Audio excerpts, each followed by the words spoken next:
Bet the Board. What do you mean you don't bet? I mean, I don't bet. You know, I don't gamble. I don't. I never have, and I never will. Yeah, right. I'll bet you $20 I can get you gambling before the end of the day. You owe me 15 grand, pal. Pay him. Pay that man his money. It's the Bet the Board podcast. God likes me. He really, really likes me. In the end, I wound up right back where I started.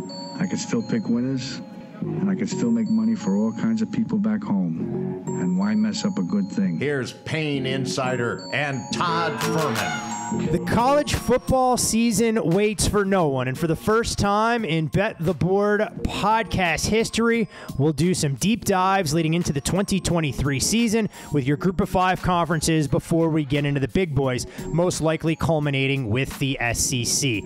I am your host, Todd Furman, joined as always by my esteemed colleague and co-host. No, it's not Payne Insider. He's opted out of talking about small-time college football, but instead we've been able to upgrade around these parts. We bring in our 5-star blue chip recruit back for his second season with Bet the Board, Brad Powers. And Brad, you and I get to have a little bit of fun here talking college football like we did during bowl season. It's nice not to have Payne out here breathing down our throat, cramming that Florida State nonsense down our throats. Yeah, but behind the scenes, I still get the lengthy, chats and whatnot about, even last night he was asking me about certain prospects. I guess Florida State's in need of a safety. So, yeah, that never stops behind the scenes as far as Payne, giving me some Florida State stuff. Well, I mean, that's exactly how it goes. And we'll, of course, get into your beloved Fighting Irish, but that'll have to wait. Not here today. American Athletic is where we're going to start things off. And for those folks that are new to the Bet the Board series of college football podcasts, that voice you're hearing is Brad Powers. You can follow Brad on Twitter at BradPower7. I'm Todd Furman. You can follow me there. And most importantly, as always, you can follow the Bet the Board podcast at Bet the Board Pod. And Brad, before we get into some of the team level specifics, I know you've scoured the spring games. You're updating the transfer portal on an hour by hour basis to figure out who's in and who's out. But when we look at Group of 5, I'm always reluctant to throw a blanket or create generalizations about any of this.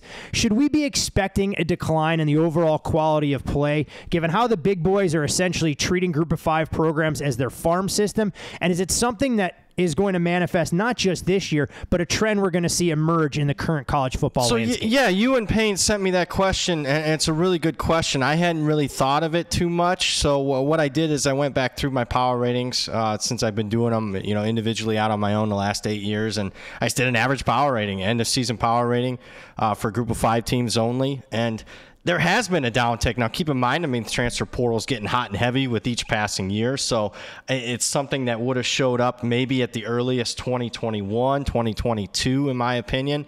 And we did see a little bit of a downtick, at least as far as the average power rating for a Group of 5 team. The lowest that I've had, at least in recent history, was, in fact, last year, about a point or so lower than average. I'm interested to see what it looks like moving forward, because you're right.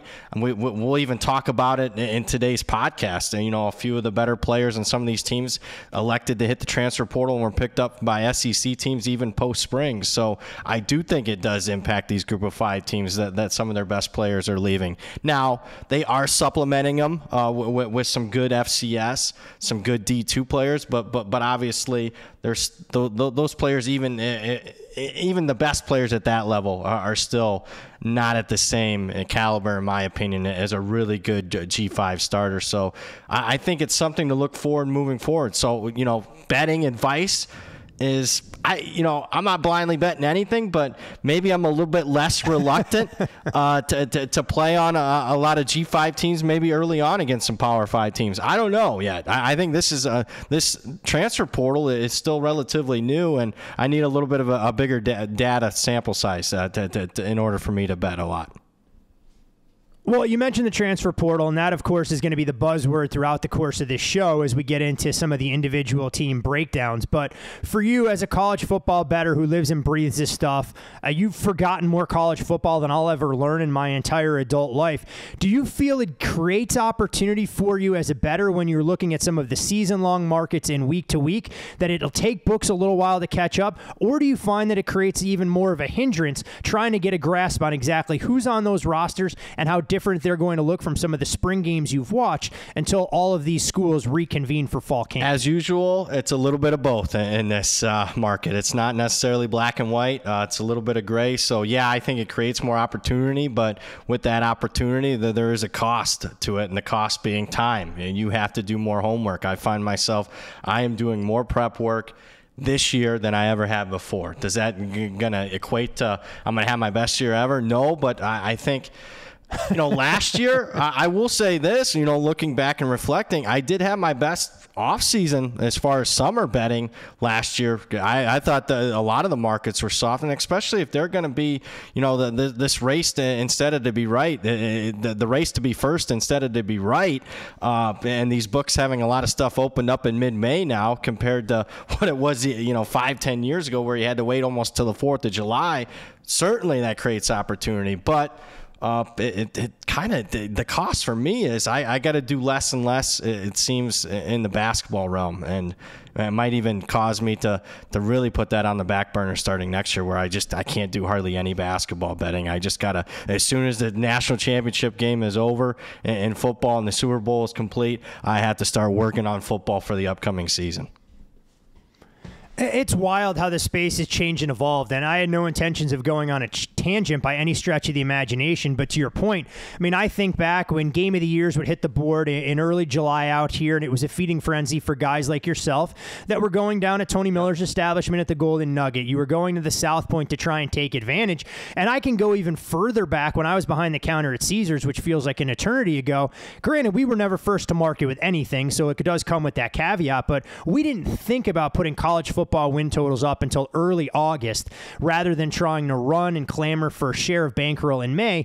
But you mentioned being first better than being right. I guess that's a luxury some of these books have when we know how difficult it is to move substantial amount of money into these win total markets. But it's all about being creative and taking advantage of what's out there to make sure you get to the best of the number, especially with some of these smaller schools where it really is minute by minute, hour by hour in terms of what that roster composition will be.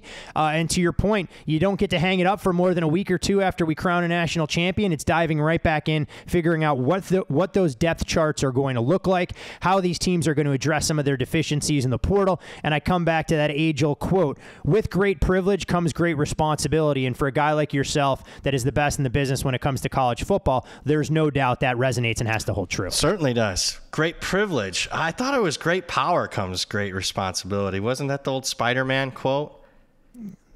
Yeah, one or the other. Look, it's not the first quote, Brad, I'm going to bastardize around here when we do multiple Group of 5 previews, so I figured I should get it out of the way first and foremost before we get to talk about the changing face of the AAC. And for those folks that have been sleeping under the rock, we know conference realignment is very real. The schedule for the ACC consists of 8 conference games. The top 2 teams in the final division standings will play for the conference title on Saturday, December 2nd, on a venue to be determined based on the highest rated seed. When we look at the changing face, you do have teams coming into the league from Conference USA. UAB, Charlotte, FAU, North Texas, Rice, and UTSA join the existing members East Carolina, Memphis, Navy, USF, SMU, Tulane, Temple, and Tulsa. The teams coming into the league, well, they're responsible for the last 6 Conference USA titles. But on the flip side, the teams going out of the American Athletic Conference, Cincinnati, UCF, and Houston, won the 2013, 2014, 15, 17, 18, 20, and 21 conference titles, not to mention the 2014 Fiesta Bowl, the 2015 Peach Bowl, the 2018 Peach Bowl, and participants in the 2021 College Football Playoff, the Cincinnati Bearcats. Brad, the first question I have for you, clearly it's a league that wanted to go with quantity over quality. How does this impact the overall way that you assess the AAC? Yeah, it's watered down. So, obviously there was a gap between an average power rating between the 2 conferences, even last year. Obviously the American has been the standard bearer for Group of 5 conferences. In fact, some years closer to the Power 5 than it is to the rest of the Group of 5 conferences. Average power rating per team last year, there was a difference of about 8 points between the American and Conference USA, Average power rating for me right now is, right in between the middle, between the two. So, it's been watered down. Star Power has exited stage right as far as the best teams, the programs in the conference. Now, they've taken some, they've been smart in my opinion. They've taken some, large TV market type teams, and they've taken some of the best of Conference USA, but no question about it. There's been a downgrade as far as my eyes, as far as evaluating the American. It's no longer slam dunk the best group of 5 conference out there. When you look at these conferences that are eliminating divisions, are you a fan of the unbalanced schedule because it creates opportunity, or as a college football fan, do you go, you know what, I like the traditional rivalries. I'd rather see the same schools play the same schools year in, year out. And you know what, if you're going to win the conference, you got to beat the best teams in front of you regardless. I don't know yet. In some conferences, yes, I think the elimination of divisions was needed, specifically the ACC, when it's so the balance of power is so shifted to one side. Big Ten's another one. So case by case basis, it does require a little bit of a different thought process as far as like futures betting. Like sometimes I wasn't afraid to take a long shot if I thought that there was a good chance that they could win a division, maybe not necessarily the championship game, and then I can maybe hedge in that championship game. Now, I'll just use the ACC as an example. Clemson and Florida State probably likely to play each other twice. Clemson hosting Florida State, probably I would give the edge to Clemson in that game, but in a rematch situation, I would lean towards Florida State. So it kind of requires me to think a little bit differently on who I actually think is going to win the conference. It almost feels like three-dimensional chess in that capacity there, that it's not a linear progression of A to B. We talk about divisions, and there are plenty of fans in the Big Ten, probably in Happy Valley more than any other place, that go, you know what?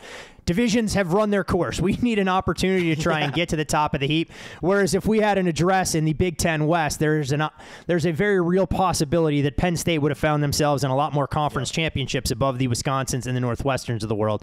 So obviously when we talk G5, a little bit of a different dynamic, but no doubt a discussion point that'll dominate a lot of our discourse going forward.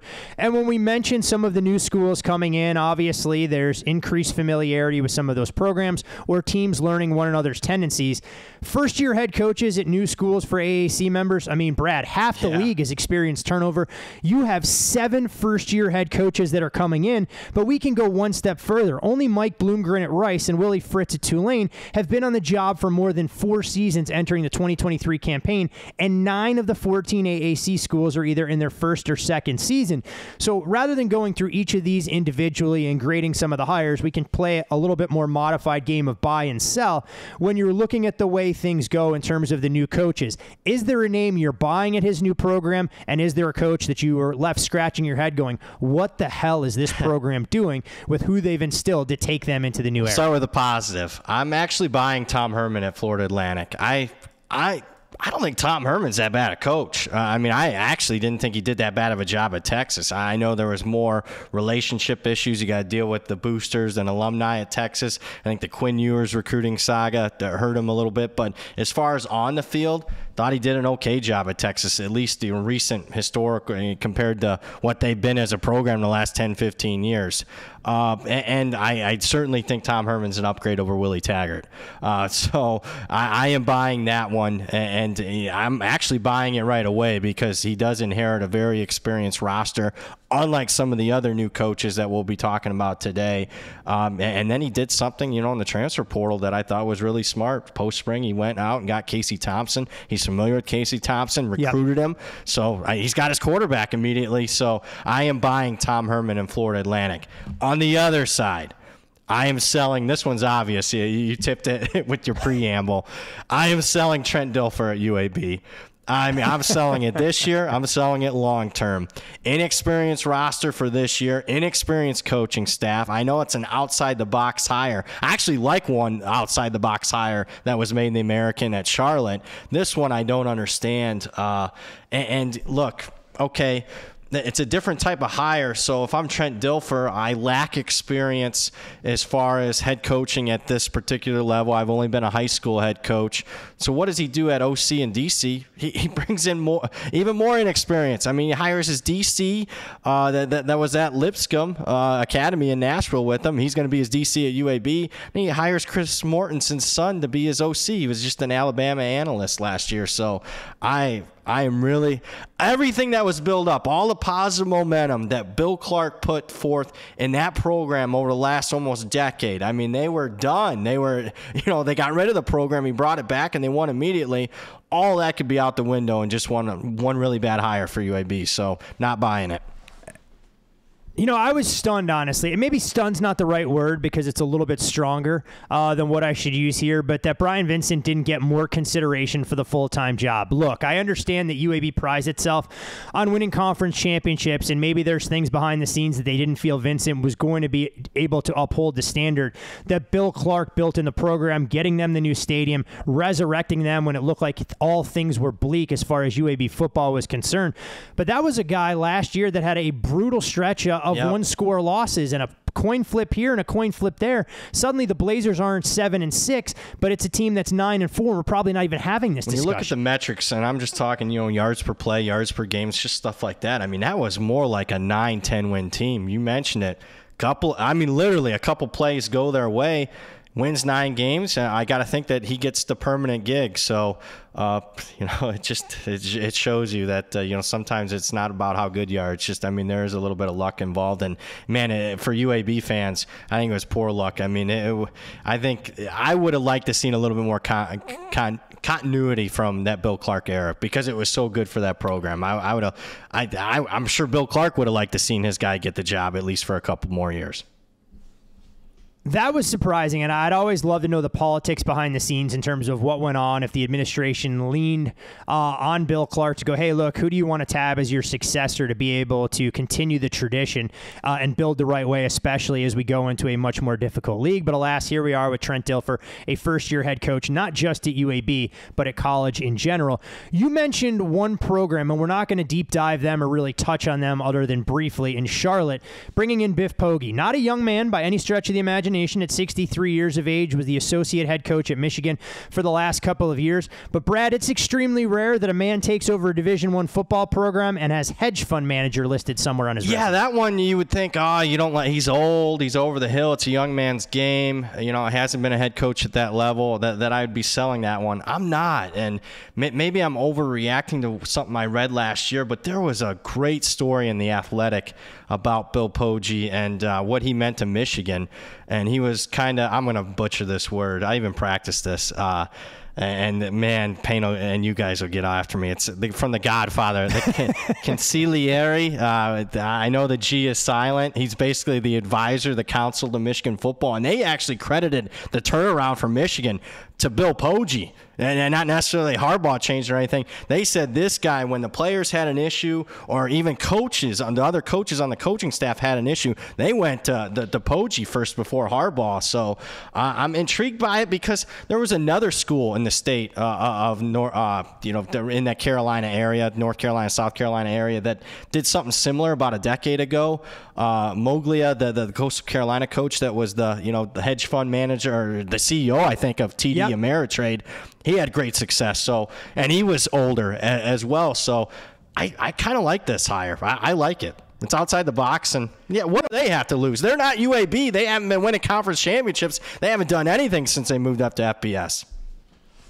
Bingo, and I think you nailed it, that if you're Charlotte, you thought that Will Healy, after he got you to the Bahamas Bowl, that he was going to be the guy to break through. You're going to be able to recruit that area. You're pulling some of those 3-star guys away from some of the Power 5 Carolina schools there. They've done nothing but regress over the last couple of years. So when what you've done before isn't working, rather than continue to bang your head into a wall, try and do something different, look outside the box, and we'll see if this pays dividends for Charlotte going forward. When we look at this conference in general, so much of G5 success, Brad, is predicated on what you can do from a non-conference portion of the games that you have on your schedule. And most of these teams will have to travel, but there is a unique opportunity for one of the big boys in this league can welcome in an SEC member into their own building. So as you go through some of the non-conference games, are there spots that you have circled, not necessarily from a betting perspective, but games that you can use as a litmus test or a measuring stick to figure out how this league stacks up from top to bottom? Because just a season ago, Tulane beat some very good football teams early in the year and finished it off with a massive come-from-behind victory against USC that allowed Willie Fritz to keep a lot of his key difference makers on this roster and be able to go out there and lure a lot of Group of Five and Power Five transfers into his Tulane program. So they're not short on opportunities, this conference, as far as to make a statement. Now, they're going to be an underdog in a majority of these games, but a lot of these games are, it wouldn't be an absolute stunner if they pulled the upset. I'm going to look right away to week one because I thought it was one of the better games last year. UTSA lost at home in triple overtime to Houston, a game that they dominated for much of 3 quarters until a bad penalty on a 4th down really changed that game. You could tell I rewatched it. But I think there's opportunity for UTSA to maybe return the favor. Now, Houston will be a slight favorite in that week 1 game, but that's a very winnable game for UTSA to beat the former, team that's leaving the conference. So that would be a good statement. You mentioned probably the biggest opportunity would be a home game for Tulane hosting Ole Miss. Very winnable game. Now, Ole Miss will be favored, but in my opinion, it'll be less than a touchdown. And we'll get into it. I thought Tulane wasn't a fluky team last year. That was a legitimate, really good team. When you beat Kansas State and USC, you've done something. So that's also a game I'm looking at early in the season. Yeah, I mean, I was stunned, poking around a little bit, trying to get some historical context, and it found out that was the first time, or it's scheduled to be the first time, that an SEC program will ever come to play at Ullman Stadium. So you want to talk about an amped-up atmosphere. There is no doubt that Tulane is itching to return the favor from a game that was interrupted by rain a few seasons ago, and Ole Miss kept scoring. It was only Mother Nature that probably kept them from putting 100 on the board against that Green Wave defense in a season that would better soon be forgotten. But that Willie Fritz also credits for the program and their ability to stick together, creating that massive turnaround that we saw a season ago. A couple other games that I've had circled that I think will be interesting to watch. You get Memphis versus Missouri, a game that Missouri tried to buy out of, not going to the Liberty Bowl. Instead, they were able to compromise, so they're going to play in a neutral spot in St. Louis. SMU, TCU, we know these two teams play year in, year out. Curious to see exactly what the Horned Frogs look like with bigger expectations. One of the tougher games that TCU had early on in the schedule. If you really believe in giant slang, UTSA goes on the road to Knoxville to take on Tennessee. That game, not expected to be close on paper, but we'll see if Frank Harris in his 37th year under center for the Roadrunner is able to do a little bit of magic. And then Memphis and Boise State before we get into the league schedule itself. But Brad, as we always do, it makes sense to talk about some of these individual teams. We'll spend a little bit more time on some of the big boys at the top of the ladder. May not have a chance, spoiler alert for all of you Rice and USF fans, to give you 12 to 15 minutes about how we should be extremely optimistic about everything that's going to unfold there. But when we look at Tulane, their win total 9.5, shaded under minus $1.45. Willie Fritz engineered a remarkable turnaround from that dreadful 2021 campaign. And to Fritz's credit, he's won at every level of college football with at least one conference championship in junior college, Division II, the FCS, and the FBS. Now he's brought Tulane to their most success since the 1930s, and most impressively for Tulane, all of those close losses from a hurricane-interrupted season turned into something that they could use as scar tissue to build upon.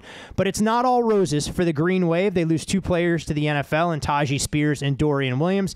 But the biggest coup for all things Tulane, Brad, they were able to retain the services of Michael Pratt under center, and you saw a lot of other players slot behind him looking to make a commitment to trying to show that last year was no fluke. Yeah, so I think, I'm just not looking at last year, but, I'm projecting forward, and there's a good reason why we're starting with Tulane here. I think they're still head and shoulders the best team in this conference, even losing some of the star power they had a year ago. You mentioned Spears on offense at running back, a couple of dynamic wide receivers in Wyatt and Deuce Watts that averaged nearly 20 yards per catch. So a lot of explosiveness on offense that goes out the window, and a couple of their top 2 tacklers on defense that combined for 245 tackles, in fact, last year are gone. But you mentioned it, Michael Pratt coming back. a legitimate NFL prospect. I'm not saying he's a first rounder, but he'll get drafted next year as long as he doesn't get hurt. He's more mobile than expected, I think, than what he gets credit for. He was very careful with the football, only 5 picks that he threw. I rewatched in preparation in the week leading up to this, rewatched the game against USC, and very impressed with Michael Pratt. And wasn't the only one, because there was some SEC schools that had some dire quarterback situations that were sniffing, but NIL deal brings him back to New Orleans this year. One thing that I will say that probably will get overlooked, because a lot of people like to focus on the skill position this time of year, what do you have coming back and what you lost. But line of scrimmage looks to be pretty good for Tulane. 4 offensive line starters, all 4 starters back on the defensive line. The meat and potatoes of this team up front are back, so they're the favorite, easily the favorite in the American. Yeah, I mean, that's what they had talked about, Tulane. I mean, a player like Sincere Haynesworth, who's going to be a building block up front, how important it was for Pratt to come back. I imagine things would have looked significantly different if the veteran quarterback didn't want to come back to be his 4th-year starter. They hit the transfer portal like a lot of other teams. You bring in an LSU transfer and Cam Wire to try and help out in that regard. When you look at Tulane, Brad, and this will apply to a variety of schools. I know this is the first of close to 131 that we're going to get to.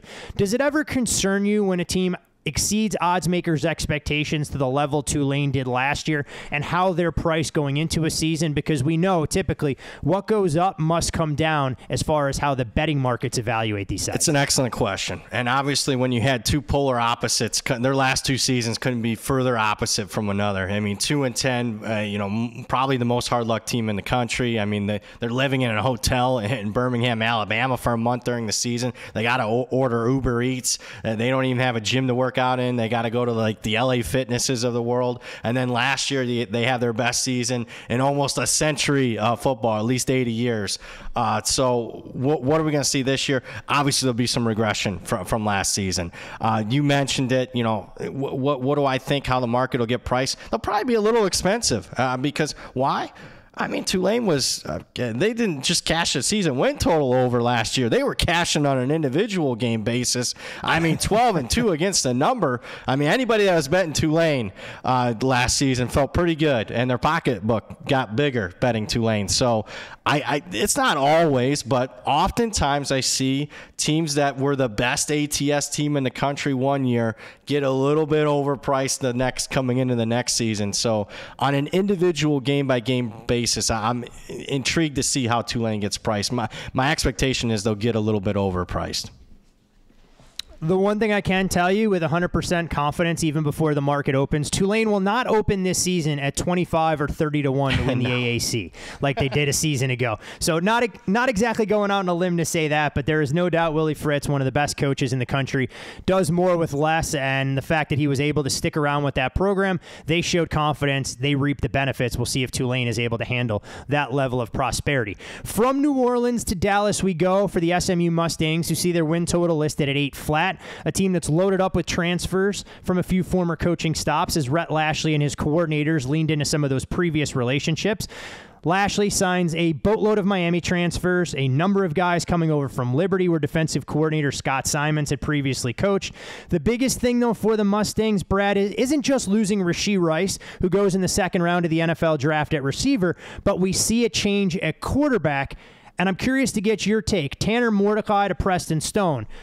Do we think it's a drop-off? Do we think it's an upgrade? Or do we think it's more status quo, since so much of what SMU wants to do is predicated on being able to outscore their opponents more so than try and win some of those 13-10 I'll say status quo for right now, which is saying something. I mean, Tanner Mordecai was originally at Oklahoma and obviously had a productive career at SMU. I mean, he was the architect of that that touchdown performance against Houston last year that broke a bunch of national records. So Preston Stone's just as talented, 4-star recruit, arguably one of the highest rated recruits, at least in modern history for SMU. You'd have to go back to the Pony Express days, the last time that they got a guy of that caliber. So I I don't think there's going to be definitely a downgrade. So if you're evaluating the team, I wouldn't necessarily say they're not going to be as good a quarterback. I think, number one, quarterback-friendly system. I think, even with the losses, with all the Power 5 transfers, 18 of them, in fact, from Power 5 programs that they're welcoming in,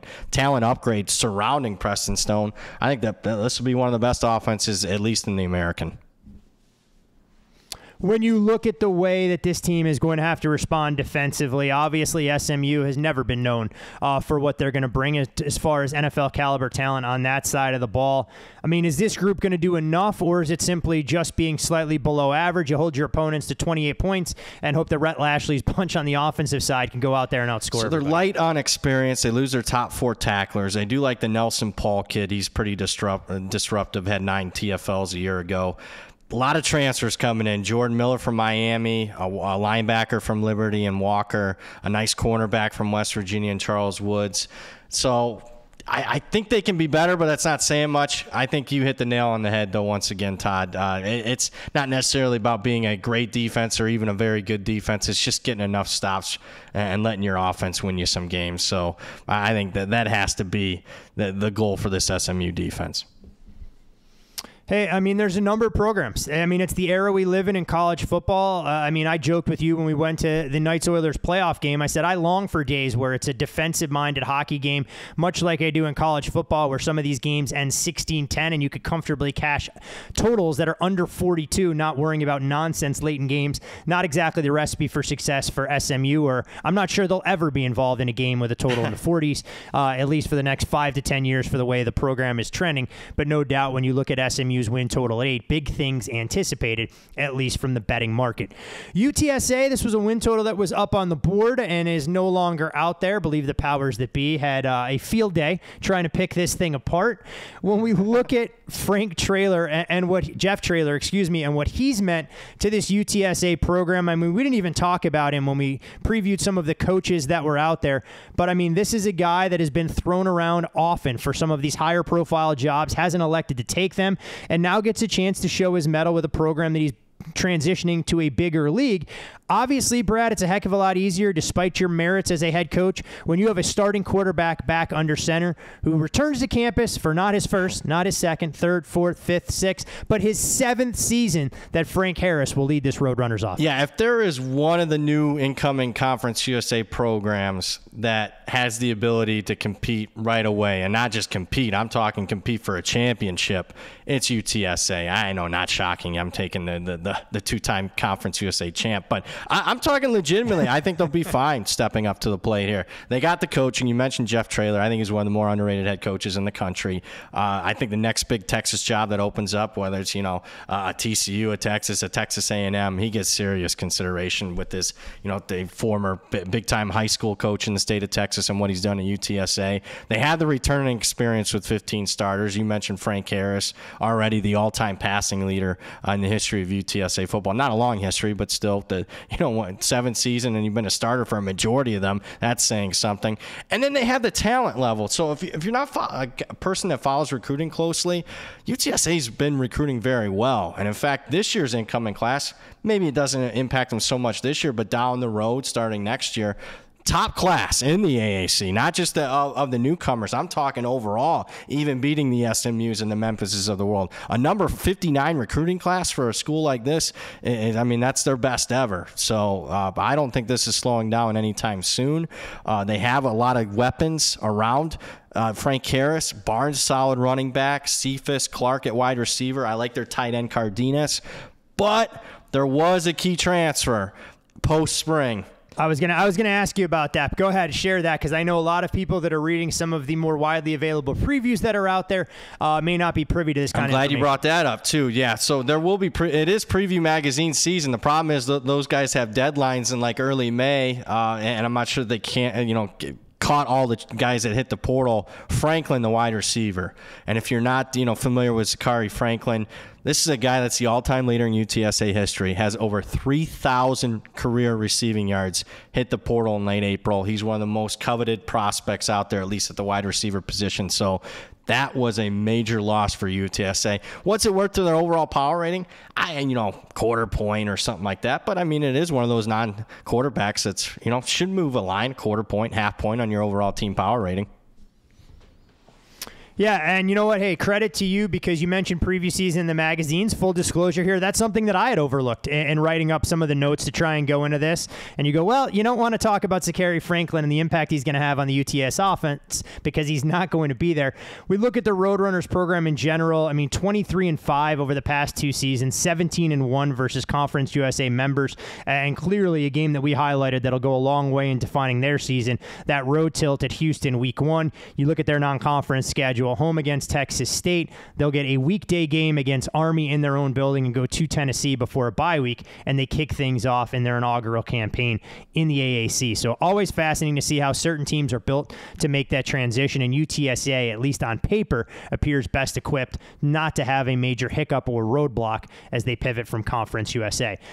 From the Roadrunners to the Tigers of Memphis. When we look at Memphis, okay, Ryan Silverfield has come in. He's stabilized the program to some extent, but hasn't taken them to the levels that Coach Norvell had brought them to in the past. Their win total sits at 7.5 thereabouts, plus or minus a little bit of juice for the couple of books that are available. When you look at Memphis, they've been plagued by a lot of close losses. They've dropped 8 of their last 10 one-score finishes and lost all 4 of them in 2022.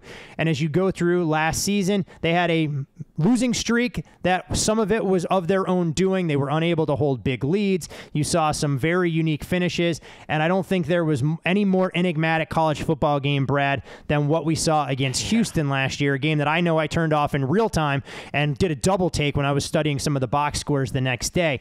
But for Memphis, and when we look at a lot of these Group of 5 programs, you want stability at the quarterback position, and Memphis has a very good one in Seth Hennigan, poised to come back and lead this offense, even with some of the guys in the huddle that he's grown accustomed to not going to be there as far as skill positions are concerned. Yeah, I'll start with the head coach, Silverfield.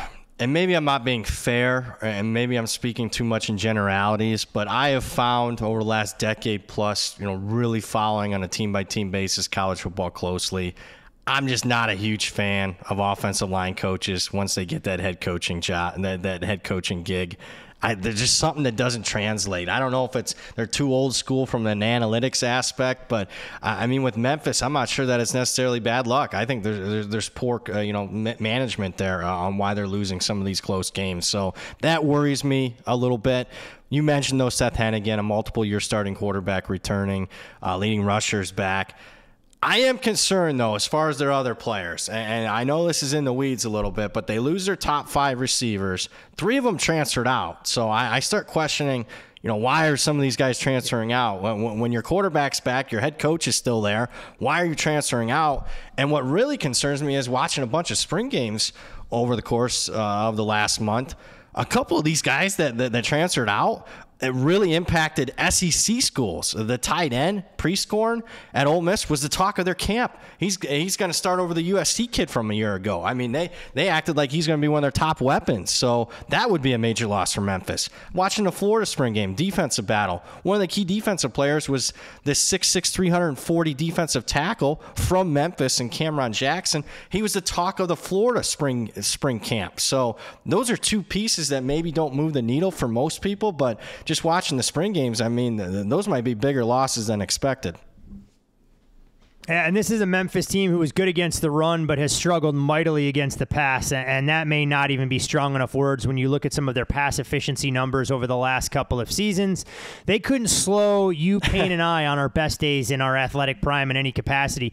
Do we think there's a silver lining at all for this team defensively, or is it going to be like we talked about for some of these other programs? Rinse and repeat. Memphis is going to have to outscore some of their program problems defensively because they're just not going to be able to get I think the silver lining is this, Todd. I think the silver lining is I don't have to defend Houston and UCF and teams like that anymore. So hey, that helps. That goes a long, long way. Yeah, I'm defending, Rice and Charlotte now instead. So I think this is one group that maybe those close losses turns into wins just because they have that much more superior talent to their opposition. So while I question the head coach, I question the returning experience, schedule-wise, I think it sets up pretty nicely for Memphis this year. Becomes our patriotic duty to talk about Navy football, much to the chagrin, I'm sure, of former head coach Ken Niumatalolo, who led Navy to an 11-23 record over his final 3 seasons. But it's Brian Newberry, the defensive coordinator, that takes over for him, and only 7 FBS coaches had longer active tenures when Niumatalolo was fired after 16 seasons and 109 wins. Grant Chestnut comes in from Kennesaw, that was run heavy but showed more passing concepts. When we look at these option teams, Brad, obvious rule changes have impacted the ability of the Armies and Navies of the world to go out there. I don't think Air Force was nearly as impacted, given the fact that they had shown a tendency to throw a little bit more under Troy Calhoun.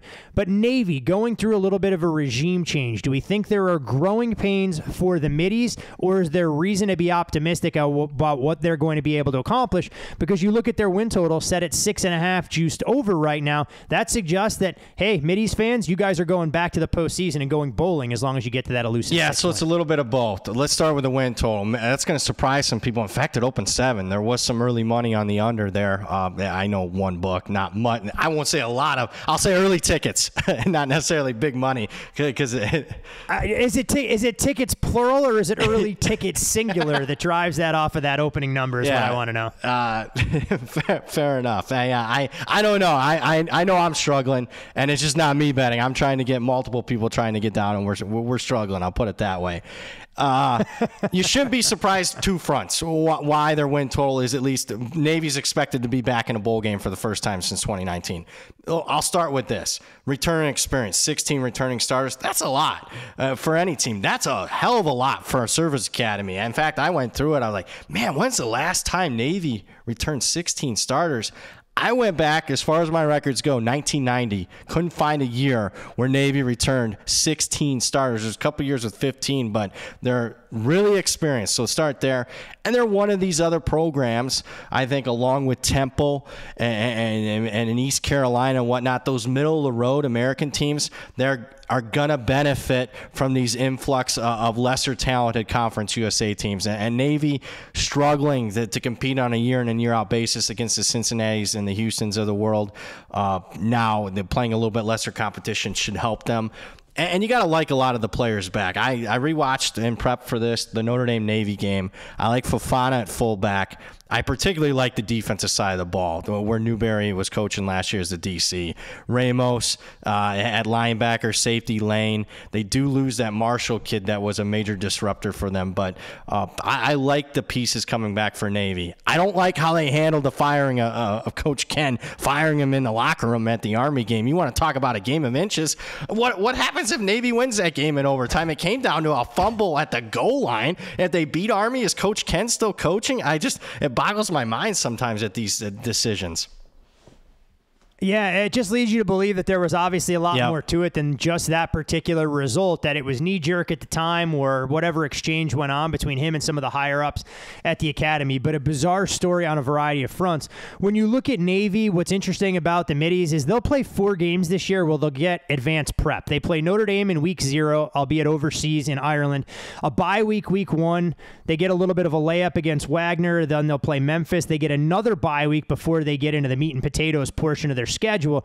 So you wonder if having essentially 2 bye weeks and 3 actual games over the first 5 weeks of the season allows a first-year head coach to get better understanding of what he has in terms of personnel and work out some of the potential kinks that are there. So I'm very curious to see how different Navy looks week 1 when they take on your beloved Fighting Irish versus how they look week 5 when they get USF that'll jumpstart the AAC portion. That's an excellent point. So I can't remember ever a team having 4 byes in one season, at least scheduled on paper. So it should help them. I think you bring up a good point. And I remember when I first moved to Vegas, a guy by the name of David Malinsky, God bless him. One of the best guys in the space, by the way, for anybody that never had a chance to meet him, was always willing to answer any dumb question I ever had for him and couldn't have been more generous or gracious with his time. Amen to that. I totally agree. And he's sorely missed in this space, to say the least. But one thing he taught me, and it really resonated with me, one thing that he looked for is a first-year coach to have. He thought it was important to have an early bye. Maybe play a couple games, then get that week off to reset. Okay, here's what's going right, here's what's going wrong. He liked, first-year coaches to get early byes. So I think I totally agree with your point there. North Texas, Brad, their win total 6.5 flat, minus $1.15, pretty much the prevailing number there.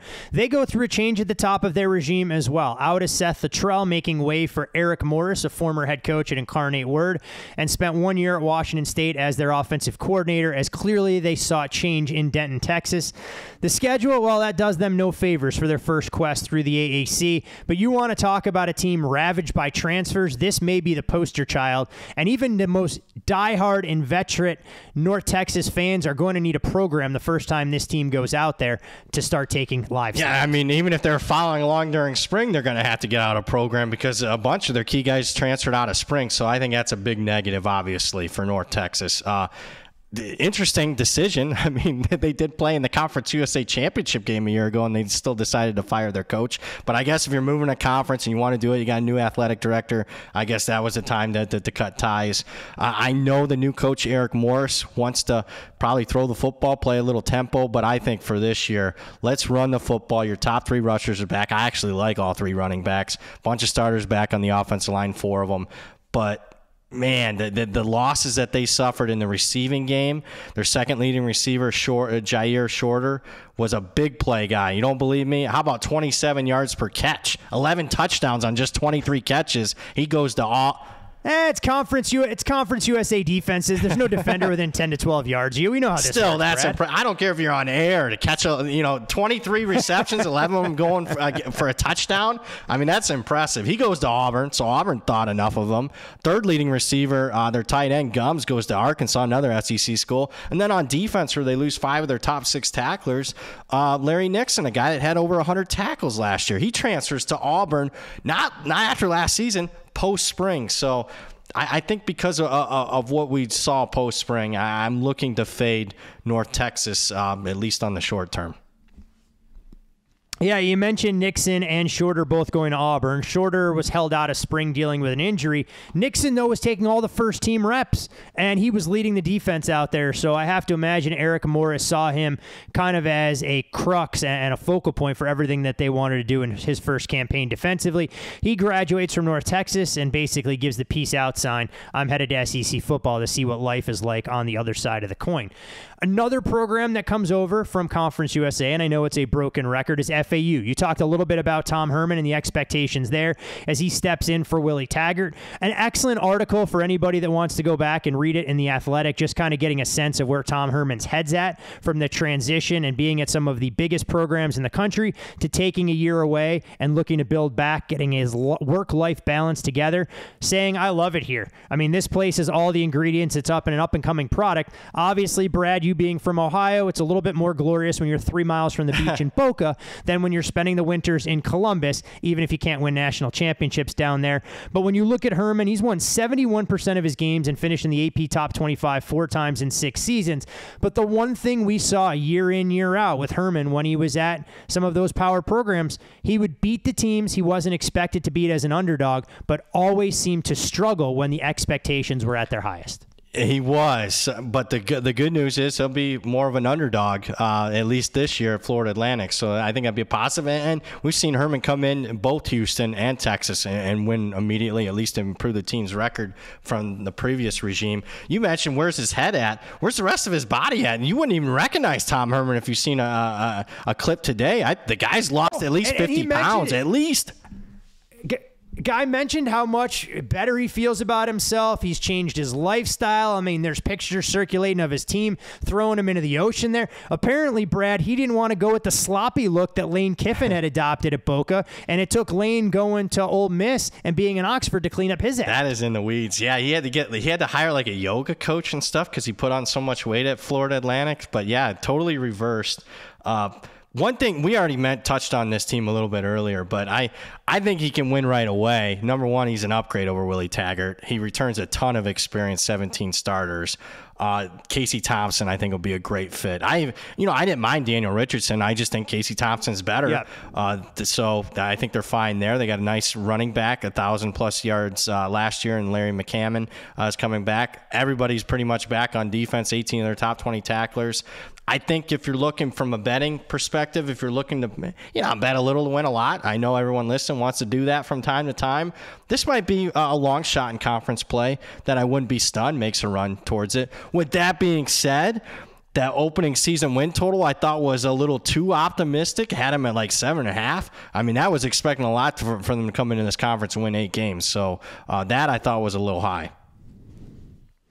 Do you think when you look at a team like this that as far as some of their starters, as long as they're healthy, then they have a much higher ceiling, but concerns start to set in if they have to go to some of their 2 and 3 deeps, knowing that they just haven't been able to recruit at the same level as some of their other AAC compatriots? I would agree, especially when you're comparing them to the SMUs, the Tulanes of the world. If they get, and that's a worry for all these Conference USA teams, and the week in and week out grind when you're playing at teams, like I mentioned at the top, that are about 7 or 8 points on a weekly basis, power rated higher than you, or at least than what you're accustomed to playing week in, week out of Conference USA, could have its toll. So, yeah, that would be a concern. Yeah, maybe Tom Herman errs on the side of caution, and after a season opener against Monmouth and a Week 2 game against Ohio, he allows all those guys in the 2 deep to play on the road at Death Valley, Week 3 at Clemson, that they'll follow up at Illinois before they get their bye, and then start the AAC grind at about Week 6. Interesting when we mentioned schedules for a lot of these programs, just going through it and trying to build out a little bit of a matrix of sorts. You get a number of these teams that'll get buys in Week 5 and Week 6. There's only a trio of teams that'll see their buys coming Week 9 or later. So it's always interesting when you try and figure out the wear and tear for some of these programs and what life is like adjusting in a new zip code. ECU, Brad, I mean, this win total, 5.5, shaded under. It's a program making upgrades as they continue to close in on a new indoor practice facility. A lot of optimism about what they're doing in Greenville, trying to return to some of their glory days. But they're kind of on the opposite end of things when it comes to expectations this year. A lot of production was lost from Mike Houston's bunch. They did add a few talented wide receivers recently from the portal, and Chase Sowell coming from Colorado and Keelan Marion from UConn. But no Holton Ahlers, no Keaton Mitchell, no C.J. Johnson, no Isaiah Winstead. This was a team that I was high on coming into last year, and they were probably the model of being uneven. You had to be on the right side of when they were going to put together a game. But the numbers here suggest they may be on the outside looking in as far as the postseason picture. Yeah, I agree. I think key word for East Carolina as a program, hopefully they show a little bit of patience, because I think they had the right man for the job. He slowly had built the team up. This might be a season that's, they regress a little bit, even playing a little bit lighter schedule, just because when you only return 7 starters, including 2 on offense, you lose all your playmakers on that side of the ball. Top 6 receivers. Keaton Mitchell, if you didn't watch him pop in some tape, I mean, that was an impressive running back. I'm surprised he didn't get drafted in the later rounds despite his small size. Just a very explosive player. And Holton Ahlers, of what it felt like he was there for 10 years, a decade, has finally graduated. He was the Timmy Chang of East Carolina. I mean, Timmy Chang set the record as far as over career passing yards, but Holton Ahlers almost had 14,000. I mean, that puts him way up there as far as all-time college football for a career. I do like the replacement. I've seen him a little bit. Mason Garcia, he's been the backup forever. I think I watched him start against Navy like 2 or 3 years ago. He had a start. He's huge, 6'5", 245, so I think he'll be okay there. It's just everywhere else, they're so lightly, they're inexperienced so much that I think they take a little bit of a step back. I just hope they don't do what they did about a decade ago when Ruffin McNeil had a tough luck season, went 5-7, his first losing season. They fire him, and then it takes almost a decade to recover. So I hopefully they don't fire Mike Houston if they only go 5-7 this year. Underrated schedule of difficulty as far as the non-conference games that they'll see weeks 1 through 3. They'll travel to the Big House to take on Michigan. We can pencil that in, or I don't even know pencil. We can pen that in as a loss, and then they'll follow it up week 2 at home against Marshall, and they'll head to Boone week 3 to take on Appalachian State. It almost feels like a split coming out of those 2 games would be considered a win before they take on Gardner-Webb in a soft landing spot potentially on the road at Rice. But to your point, you would like to see patience because Mike Houston showed that when given time, he he was able to build up his classes, this year seems to be a minor step back to take a massive leap forward if they're able to recruit at a high level. UAB, Brad, we've already seen money come in on their win total under. 5.5 under is where it opened. We're now looking at 5 shaded to the over. You talked a little bit about Trent Dilfer and some of the major concerns you had there about a first-year head coach. But, I mean, this is a roster that gets absolutely decimated. They lose all 5 of their 2022 Conference USA selections to graduation. We talked a little bit about their 7-6 record, not exactly being indicative of all those close games that they lost. Bill Clark to Trent Dilfer. What I found most interesting, and this is a little bit of a tangent, an article out there, and I wish I remember where it was. I'm not sure if it was in one of the Alabama papers. It was Trent Dilfer praising the merits of a quarterback that he coached at Lipscomb, Hank Brown. Oh, no. But I find it odd, Brad, that you're talking about a quarterback like that, but he's not even interested in following you to UAB, where he would most likely could have had a chance to be a day one starter, instead going to play for Hugh Freeze, where he could get relegated on the depth chart. But UAB, it looks like a ton of turnover here. Could be a little bit of a lean period for that first-year head coach. To say the least. I mean, the problem is on paper last year, UAB should have been like a 9-win team. So I'm kind of treating them as a 9-win team because statistically that's where they were. So the market's already taken into consideration there's going to be a lot of regression here. I think one thing that often gets overlooked, you'll hear me talk about it, probably in all these previews. I like to look at offensive line returning experience because a lot of people don't deep dive into that, at least early on in the betting, calendar. UAB loses all 5 starters on the offensive line, one of the very few teams in the country that has 0 experience back there. They lose Dwayne McBride, who was everything for them in the run game the last 2 years. I mean, when you run for 3,000 yards the last 2 years, that's a big loss. I like their backup running back last year, Jermaine Brown. He was productive. I just worry. He's 5'8", 185 pounds, increased workload with an inexperienced offensive line. I don't think sets up well there. Lose their quarterback. Shropshire was a big play threat for them at wide receiver. Jalen Key on defense was probably their best returning player on that side of the ball. He transfers to Alabama after the spring, so, I mean, that's how highly regarded he was. And if you don't believe Alabama and that coaching staff, how about our good buddy Payne and his scouting? The Payne scouting service was really after him to get the Florida State Seminoles were in on that recruitment. Payne wanted him badly. I was sitting at dinner with Payne over a week ago, and that's all half the conversation was on Jalen Key, the UAB safety. So he goes to Alabama. That's a big loss. I want to fade. This is a program to fade. Obviously, I'm not alone here because the market's already, they're already going to town against this team. You mentioned the Payne grading system. I've been told through my sources, Brad, that it's harder to get a 5-star rating from Payne than it is in 24/7 or Rivals or the other recruiting services that are out there. So I'm not sure if there's any truth to that particular rumor, but it's something to keep in mind when you look to your player ratings. And to your point, talking about Jalen Key, poked around a little bit with some of the guys I know down there in Birmingham, and they said Alabama was absolutely thrilled to land a player that they think is going to fortify their secondary and get right in there from day one. So clearly a massive loss on the back end that a new coaching staff would like to have there to erase some of those potential mistakes when you step up in class on a week in, week out basis. The last team that I kind of wanted to preview with a semblance of a level of deep diving, and I say that, kind of tongue in cheek as we've glossed over a lot of these teams, but trying to give you at least a little bit of a landscape for what to expect in the AAC would be the Temple Owls. And we've seen their win total on the move as well. I saw a price of 4.5 over minus $1.40. You may know numbers that were a little bit earlier, but when checking before the show this morning, they're already out to 5 overlaying $1.40. And Stan Drayton came over and took on a massive reclamation project from Rod Carey. And while the offense struggled basically all of last year, there were signs that the defense could trend up late in the year. I actually watched more Temple football than I'm willing to admit during the month of November when some of those games were on. And you never were sure what you were going to get from E.J. Warner at the quarterback position, but the defense erased a lot of those mistakes, and they did lose a number of one-possession games down the stretch, which for me oftentimes can be a harbinger of things to come in a positive manner. When you look at the Temple Owls, is there reason to be fully believing that this team can get back to the postseason? I think so. And I go back to the end of last season. Not just, you and Payne, two guys that I really respect in this industry. There were a lot of other people. In fact, I would say Temple down the stretch was a poster child for, some of the bigger betting groups and individuals that I consider to be sharp.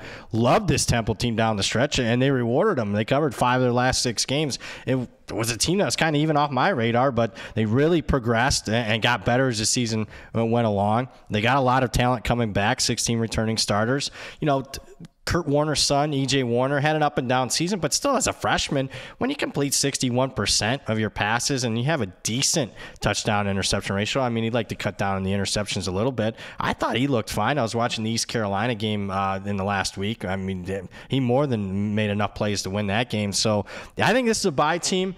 And I am part of that, early limited money on Temple, at least whatever they could allow me to bet that win total. I did take over.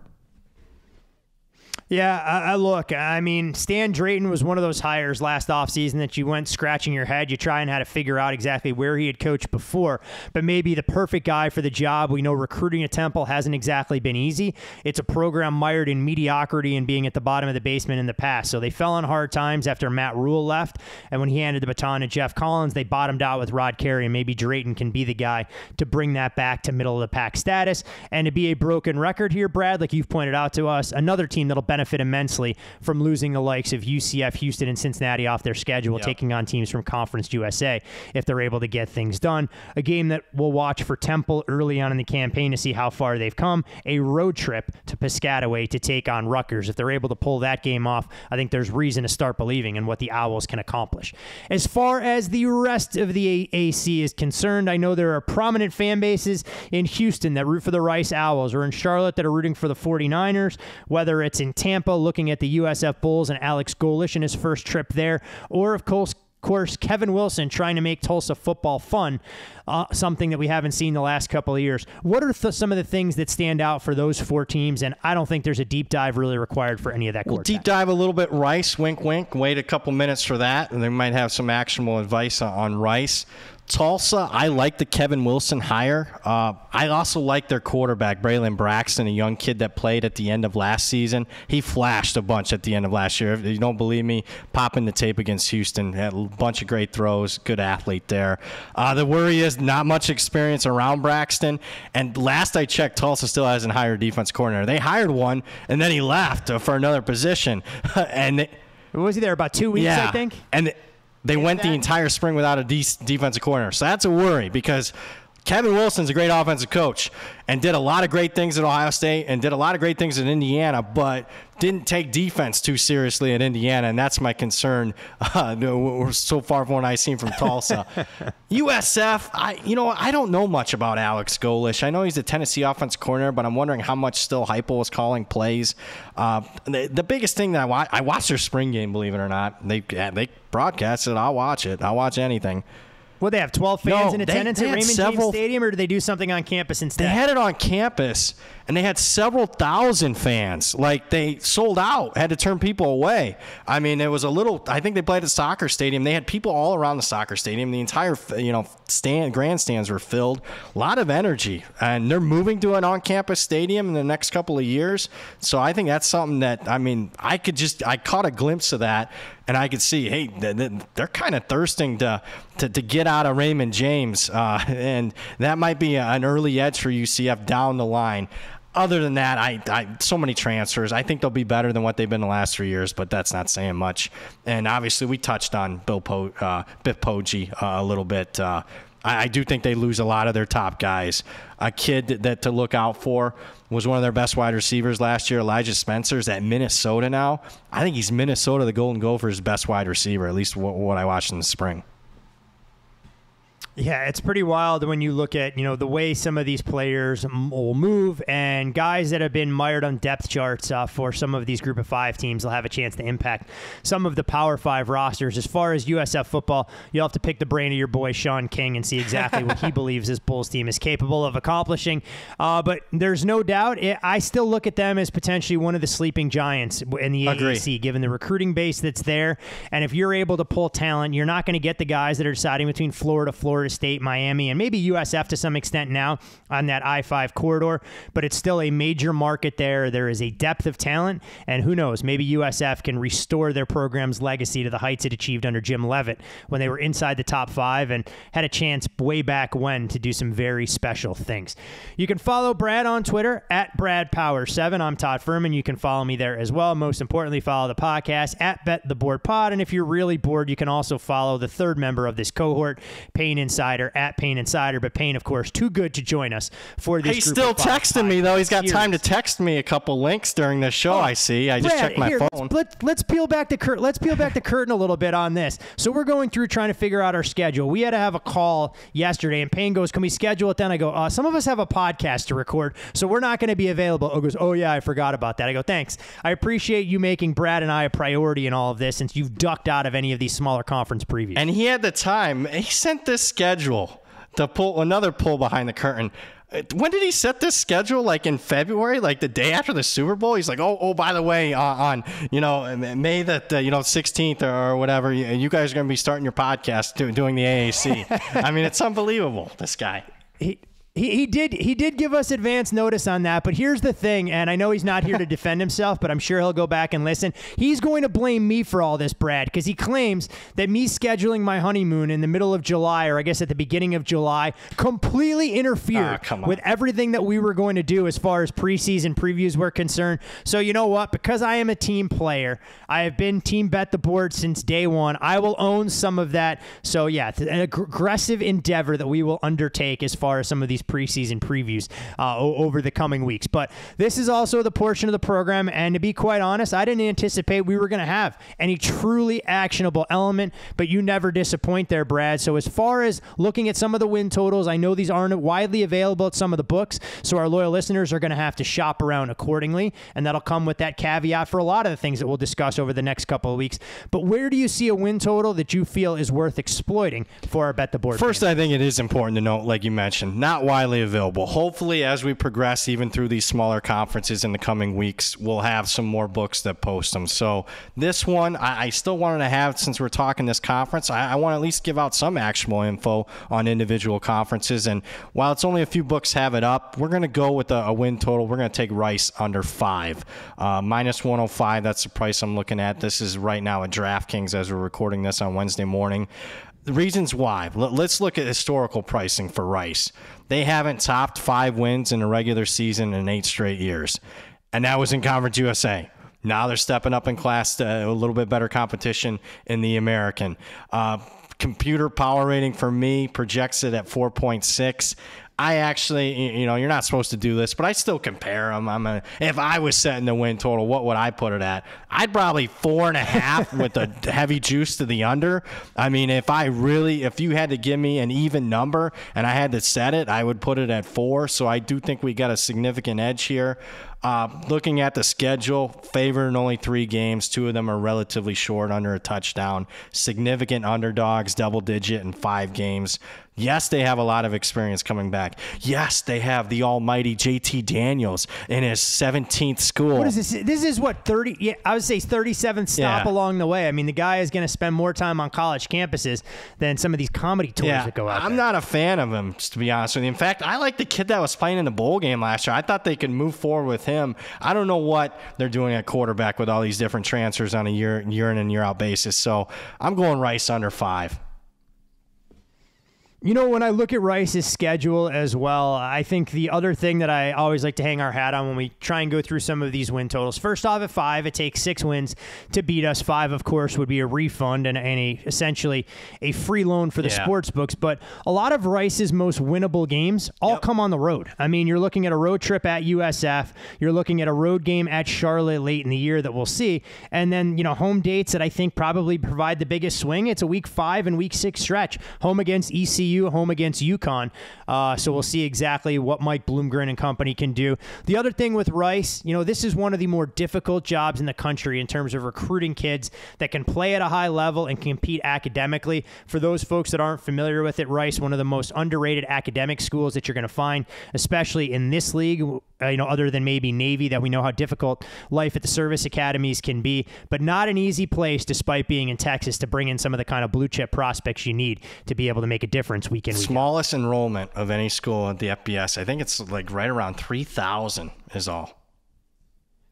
God, my Division III school was a shade smaller than that, and we weren't going to go out there and be able to compete with Texas in our Week 1 game by any stretch of the imagination, so you can understand the challenges that exist there, to say the least. All right, Mr. Brad, that's one conference down, 22 conferences to go, because we're going to get you to do every FCS conference as well. You just didn't see that on Payne's schedule, right? I could do it. Why not? Let's do it. Hey, if there is a man for the job, there is no doubt. You may be able to do it. I probably can, and have a life and or a wife that won't want to kill me by the time college football season starts in earnest on August 26th. But again, I say it for not only Payne and myself, but all the Bet the Board listeners. Thrilled to have you back on board for another outstanding college football season. I mean, the information and the time that you spend on this is unparalleled in this space. And I think all the Bet the Board listeners that are going to tune in for these previews, from the AAC to the MAC to the Sun Belt to the Big Ten, the Pac-12, and the SEC, are going to be in a much better spot headed into the 2023 season than they've ever been before, by you taking them under their wing. So looking forward to it, my good man. Any final words of wisdom, parting shots, things that you'd like to share before we reconvene for another conference? Well, first off, the feeling's mutual. There's no other people that I'd rather be talking to than the listeners and you and Payne as far as college football previews. So I really appreciate you guys for inviting me on. No, I think we took enough shots on Payne. I mean, they'll be coming hot and heavy on a weekly basis, but I think that's good for an opening episode.